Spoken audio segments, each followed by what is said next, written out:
pessoal, eu sou a Débora Vasques, com mais uma live para vocês direto aqui da Escola de Gestão do Tribunal de Contas do Paraná. E hoje vamos falar sobre controle interno, que é controlar, avaliar e verificar fases de um processo. E nós estamos aqui hoje com a professora Eli, que vai falar um pouquinho para a gente sobre controle interno, ela que é formada em contabilidade e é controladora interna do Tribunal de Contas. Tudo bem? Tudo bem. Muito obrigada por participar da nossa live hoje. Eu que agradeço. Vamos começar então? Vamos lá. Então, para você, quais são as 3 qualidades de um controlador interno? Bom, o controlador interno tem muitas qualidades, né? Ela precisa ter diversas qualidades, mas as 3 que eu elejo, assim, principais, uma delas é o amplo conhecimento.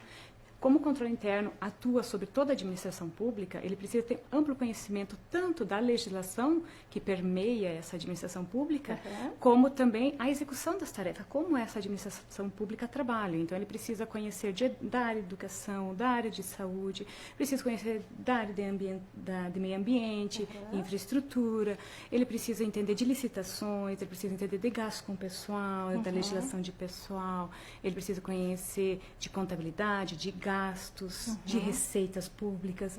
Então, se exige, sim, do controlador esse amplo rol de conhecimentos. Então, essa é uma das principais características que eu digo que você precisa buscar dentro de um controlador ou formar dentro de um controlador.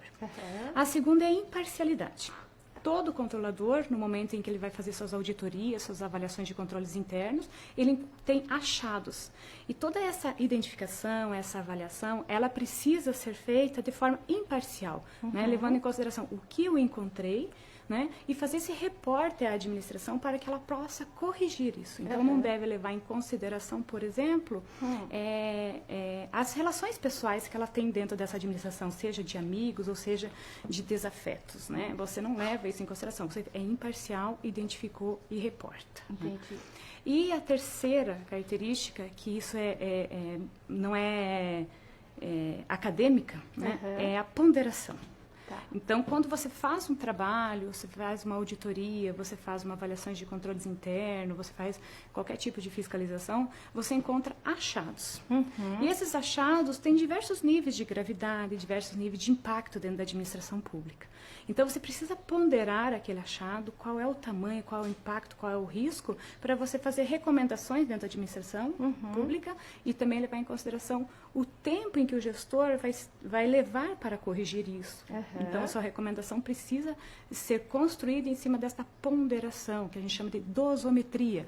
Qual é, como eu vou atribuir uma responsabilização, como eu vou atribuir uma necessidade de corrigir esses fatos. Então, eu preciso levar isso em consideração. Entendi, ou seja, a pessoa precisa ser bem equilibrada, imparcial. E ser imparcial e ter bastante responsabilidade com o que ela está avaliando, é isso? Ser super profissional. Ótimo, entendi.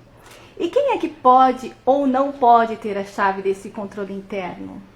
Quem pode ter a chave do controle interno é o controlador, né? Qualquer pessoa que seja alçada à atividade de controlador. Quem não pode, no meu ponto de vista, são os gestores. Seja ele o prefeito, o chefe do Poder Executivo, seja ele gestor de uma unidade. Por quê? Porque essas pessoas elas precisam instituir os controles dentro da administração pública para que a administração atue com legalidade, que os informes que são publicados sejam fidedignos, que está sendo protegendo o patrimônio público, que a administração pública está atuando com eficiência. Então, quem institui isso e tem a responsabilidade de instituir isso é o prefeito, é o chefe, são os gestores. Então, ao momento em que eu dou a chave do controle interno para essas pessoas, eu desapareço com a atividade de controle, porque ela precisa ser independente. Por isso é que ela está, o controlador interno, a controladoria, a auditoria, seja lá qual é o nome desta unidade de controle interno, ela está vinculada diretamente ao chefe maior para ter essa imparcialidade na avaliação. Né? Então, eu não posso confundir essas duas atividades de quem executa, implementa e executa daquele que avalia essas atividades. Porque avalia seria imparcial, no caso. Exatamente. É isso, né? Ele precisa preservar a imparcialidade. Entendi. E uma curiosidade geral. Se alguma coisa dá errado na licitação, por exemplo, né? O controle interno responde por isso? Bom, como eu já coloquei, a atividade do controle interno é ampla. Né? Quando a gente fala da atividade do controle interno, a gente tem que voltar um pouco e pensar qual é o campo de atuação. O campo de atuação é toda a administração pública. Então, se eu estou, por exemplo, numa prefeitura, é toda a execução operacional, toda a execução legal disso, tudo é campo de atuação do controlador. Aí nós entendemos que, se uma licitação estava no escopo de trabalho do controlador, ou se as normativas internas impunham que ele deveria verificar essas licitações, ele tomou conhecimento, né, e não atuou, ele tem uma responsabilidade. Sim. Porque ao tomar conhecimento, ele precisa agir. Se ele deveria tomar conhecimento, a licitação deveria passar por ele, e ele não buscou, ele também pode responder pela inércia. Né? Porque se a legislação interna diz, você vai se manifestar em todos os processos licitatórios, e naquele você não se manifestou por algum motivo, você pode responder pela tua inércia, por não ter atuado dentro dela. Então, a resposta seria assim: depende de como está estruturado o seu plano de aplicação, o seu plano de atividade. Né? Se você tomou conhecimento e não agiu, responde. Se você deveria ter tomado conhecimento e não agiu, você pode ter nexo de causalidade ali também e pode responder por ela também. Ah, entendi. Então, o controlador, ele deve, né, corrigir o rumo de uma gestão, ou não?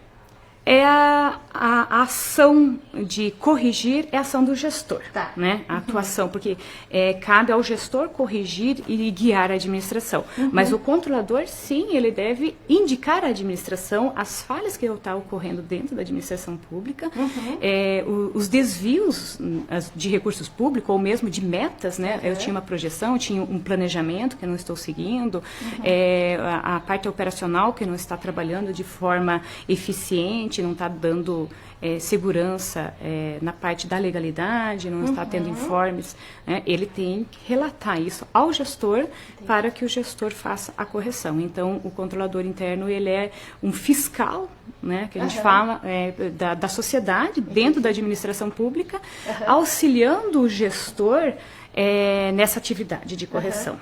Porque o gestor responde em elegendo, ou seja, ele é responsável por eleger as pessoas que comandam a administração pública e em vigiando. Então, ele precisa estar constantemente vendo o que está ocorrendo dentro da administração pública e tudo o que ocorrer é de responsabilidade dela. E aí ele puxa o controlador interno ao lado dele, né, para que auxilie ele fazer essa vigilância. Então, cabe, sim, ao controlador interno avisar o administrador sobre os rumos da administração pública para que ele possa fazer essa correção. Entendido. Verdade ou mito? O controlador interno tem que saber tudo que se passa na gestão? Sim, ele precisa saber, né? A questão é obrigatório. A questão é ele estar presente em todos os locais ao mesmo tempo e ter conhecimento de tudo isso, né? Então, é uma atividade de controladoria, uma atividade do controlador interno, ele precisa estipular no momento em que ele senta numa cadeira quais são as áreas de maior risco dentro de uma administração pública, aquele que tem maior criticidade ou que envolve muitos recursos orçamentários e atuar dentro disso. Então, precisa conhecer, por exemplo, toda a parte de um sistema de execução orçamentária, de licitações, de contabilidade, de folha de pagamento. Esses primordiais, ele precisa tomar conhecimento. Né? E aí, com o tempo, passado um ano, você cumpriu uma determinada agenda, você vai fazer uma fiscalização para outro olhar. Mas você precisa estar atenta a tudo o que ocorre dentro de uma administração pública, porque cabe a você ir lá, verificar o que está ocorrendo, identificar quais são as falhas e recomendar ao gestor para que ele arrume aquela parte. Então, entendi. Agora, uma questão um pouco mais ampla, assim, nessa época de Big Data, né? Qual é o futuro do controle interno, uma vez que as máquinas elas estão operando um pouco mais, na verdade, ocupando um pouco o espaço, né, da pessoa em si, do profissional, do controlador, enfim, ele precisa se atualizar mais? Como que fica isso? Na verdade, esse período que a gente vive de muitas informações, essas informações correndo dentro de um sistema informatizado, permite que você faça muitos cruzamentos dentro, com base em planilhas, né?